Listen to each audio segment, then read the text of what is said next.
Salut à toi et bienvenue sur bonjourprofesseur.com, la chaîne qui t'accompagnera dans l'apprentissage du français. Aujourd'hui, je te propose de voyager dans le temps. Un peu de soleil. Allons-y. Le soleil frappe fort, mais il y a un vent à décorner les bœufs. Dans une autre vidéo, je vous expliquerai ces quelques expressions quand on parle de météo. Cette fête religieuse célèbre la passion et la mort du Christ à travers les 14 pas qui sortent de la pas ou étape qui sortent de la Pedernera au sitio. Alors, petit historique, Pedernera est un petit village de pêcheurs depuis le XIIe siècle. À cette époque-là, la ville se situait plus à l'intérieur et la pêche dans le golfe qu'on voit ici en bas était la principale activité de la population. Le bourg, comme vous voyez en bas, s'est plutôt développé à partir de la fin du XVe siècle. Lors justement des grandes découvertes maritimes portugaises. À l'époque de l'apogée, si on veut bien, des découvertes, donc au XVe et au XVIe siècle, la ville fut l'un des plus grands chantiers navals, les plus importants du royaume. D'où sortaient justement les embarcations et les caravelles. Toutes les marchandises justement de la pinède de Leiria, toutes les marchandises comme le bois par exemple, sortaient du port de Pedernera qu'on voit juste ici derrière moi, vers la capitale et donc Lisbonne et l'outre-mer. Plusieurs pêcheurs d'ici devinrent justement des marins et partirent vers la route des Indes. La procession du Seigneur des Pas, dont on va suivre aujourd'hui, commence ici, donc l'église de la Miséricorde. On voit l'image du Christ avec la croix et se prolonge sur plusieurs kilomètres jusqu'au sitio, sur la falaise qu'on voit ici où je pointe mon doigt. Le sitio, en somme, c'est au sommet du promontoire. C'est un lieu de religiosité, de pèlerinage depuis, en tout cas, le XIIe siècle. Associé toujours à la légende de Notre-Dame de Nazareth et son culte. On parlera plus en détail du sitio, arrivée de la procession.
Tout comme en anglais, pour insister sur la proximité du passé ou du passé récent, on peut ajouter l'adverbe juste. Par exemple, je viens juste de filmer le cortège. Je viens juste de changer d'emplacement. Vous venez juste de finir de m'entendre parler. Le présent progressif est un autre temps dont je voulais vous parler aujourd'hui. Le présent progressif est très utilisé en français parlé, le français oral, tout autant que dans vos langues, en anglais ou en espagnol. Le présent progressif sert justement à exprimer une action au présent dans sa durée et sa continuité.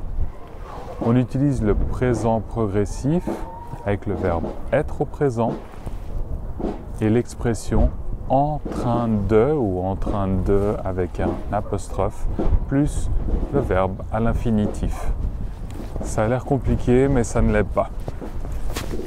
Je ne sais pas si vous allez m'entendre.